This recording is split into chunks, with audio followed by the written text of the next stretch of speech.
అందరికీ praise the lord. ఈ ఉదయకాల సమయం దేవుడు నీకు ఇస్తున్న వాగ్దానము మొదటి సమూయేలు గ్రంథము 12వ అధ్యాయము 16వ వచనం. మీరు నిలిచి చూచుచుండగా యెహోవా జరిగించు ఈ గొప్ప కార్యమును కనిపెట్టుడి. ఇక్కడ ఇశ్రాయేలీలందరూ కూడా సమూయేలుతో చెప్తున్నారు అనమాట. ఏమని అంటే, మా అందరికీ ఒక రాజు కావాలి, మా అందరికీ ఒక రాజు కావాలి, మా కొరకు ఒక రాజు నియమించండి అని ఇశ్రాయేలీలందరూ కూడా సమూయేలు గారితో చెప్తున్నాను అనమాట. అప్పుడు ఆయన ఇంకా దేవునికి చెప్పాడు, ప్రభా ఇలా అడుగుతున్నారు వాళ్ళందరూ అని చెప్పారు. అంటే సమూయేలు గారిని అడ్డం పెట్టుకొని దేవుడే ఇశ్రాయేలీలందరికీ కూడా ఒక రాజుగా ఉన్నాడు. కానీ ఇశ్రాయేలీలు అలా కాదు. ఇప్పుడు సమూయేలు గారు మీరు న్యాయాధిపతి మాత్రమే కదా, న్యాయం తీరుస్తారు, అన్నీ చూస్తారు, అంతే కదా, కానీ మాకు ఒక రాజు కావాలి, మాకు కావాల్సినవన్నీ చేయడానికి, మా ఇష్ట ప్రకారం ఉండడానికి ఒక రాజు కావాలి, మమ్మల్ని ఏలడానికి ఒక రాజు కావాలని సమూయేలు గారిని అడుగుతారనమాట. ఆయన ప్రార్థన చేసి దేవునికి చెప్తాడు, అప్పుడు చెప్తాడు, ప్రభా ఇది ఇలా అడుగుతున్నారు వాళ్ళని. సరే దేవుడు, సరే మనుషులు ఇంకా వాళ్ళు అడిగారు కాబట్టి వాళ్ళ కోరిక మేరకు దేవుడు యాక్సెప్ట్ చేస్తాడు. యాక్సెప్ట్ చేసి సరే ఇదిగో నేను ఒకరిని ఇస్తున్నాను మీ మీద రాజుగా పెట్టడానికి అని చెప్పి దేవుడు కూడా యాక్సెప్ట్ చేస్తాడు. యాక్సెప్ట్ చేసి వారిపైన ఒక రాజు నియమిస్తాడు. సమూయేలు గారు అడుగుతారు, ఇప్పుడు ఇంతవరకు మీకు అన్ని విషయాల్లో నేనే ఉన్నాను కదా, న్యాయాధిపతిగా కావచ్చు, దేవుడే రాజుగా నన్ను అడ్డు పెట్టుకొని అన్నీ మీకు జరిగిస్తున్నాడు కదా, కార్యములనే జరిగిస్తున్నాడు. కానీ ఇప్పుడు రాజు కావాలి అని మీరు వచ్చారు, సో ఇప్పుడు నన్ను పక్కన పెట్టినట్టే కదా, ఎందుకు, ఏం జరిగింది అని వాళ్ళని అడుగుతున్నాడు. ఇశ్రాయేలు ప్రజలందరినీ కూడా ఆయన అడుగుతున్నాడు అనమాట. ఏమనంటే, ఇదిగో నేనున్నాను, నేను ఎవని ఎద్దునైనా తీసుకుంటున్నా, ఎవని గార్ధబొమ్మనైనా పట్టుకుంటున్నా, ఎవనికన్నా అన్యాయం చేసినా, ఎవరినైనా బాధ పెట్టినా, న్యాయము నాకు అగుపడకుండా ఎవని యొద్దనైనా లంచం పుచ్చుకుంటున్నా, అలాగూ చేసిన ఎడల యెహోవా సన్నిధిని ఆయన అభిషేకము చేయించిన వాని ఎదుటను వాడు నా మీద సాక్ష్యం పలుకోవలెను అని చెప్తారనమాట.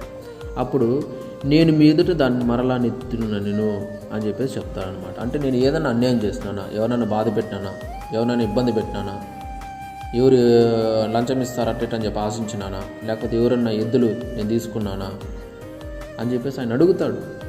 వాళ్ళే చెప్తారు మళ్ళీ, లేదు మీరు మాకు ఏ అన్యాయం చేయలేదు, మమ్మల్ని బాధించలేదు, ఇబ్బంది పెట్టలేదు, మా ఎద్దులు లంచాలు గించాలు ఏం తీసుకోలేదు అని చెప్పేసి కూడా చెప్తారనమాట.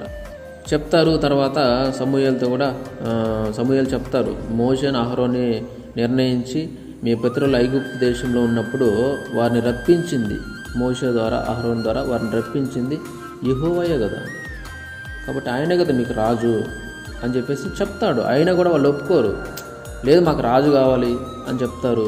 సరే అని చెప్పి అందుకే దేవుడు సరే మీకు రాజుని నిర్ణయిస్తున్నాను అని చెప్పి రాజును నిర్ణయిస్తాడు. కాబట్టి వాళ్ళు యాక్సెప్ట్ చేయరు, ఒప్పుకోరు.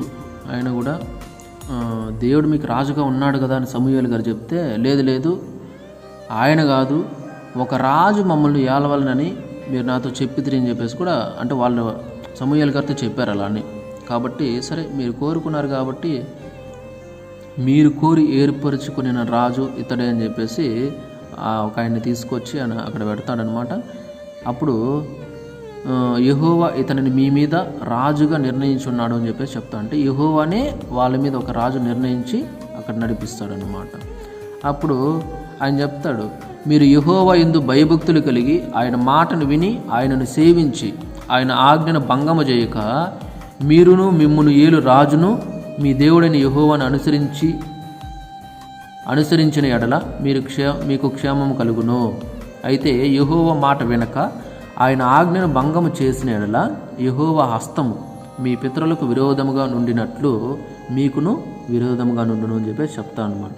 అంటే దేవునికి మీరు విధేయత చూపిస్తూ దేవుని ఎడల భయము భక్తి కలిగి ఆయన మాటలు విని ఆయన ఆజ్ఞలను భంగం చేయకుండా ఆయన చెప్పినట్టు మీరు కావచ్చు, మీ రాజు కావచ్చు, వింటే మంచిది, సంతోషము, మీకు క్షేమం కలుగుతుంది. లేదు అని వ్యతిరేకంగా జీవించి దేవుణ్ణి పక్కన పెట్టినారనుకో, దేవునికి వ్యతిరేకంగా జీవించినారనుకో, ఖచ్చితంగా మీకు మామూలుగా ఉండదు, మీకు పగులుతుంది అని చెప్పేసి చెప్తానమాట. అందుకే అప్పుడు ఆయన చెప్తానమాట, ఏమనంటే, మీరు నిలిచి చూచుచుండగా యెహోవా జరిగించు ఈ గొప్ప కార్యమును కనిపెట్టండి. దేవుడు మీరు భయము భక్తి కలిగి జీవిస్తే మీ జీవితంలో దేవుడు కార్యాలు చేస్తాడు, అద్భుతాలు చేస్తాడు. అవి నిలుచుండి చూడండి, వ్యతిరేకంగా మాత్రం ఉండద్దండి అని ఆయన హెచ్చరిస్తారన్నమాట.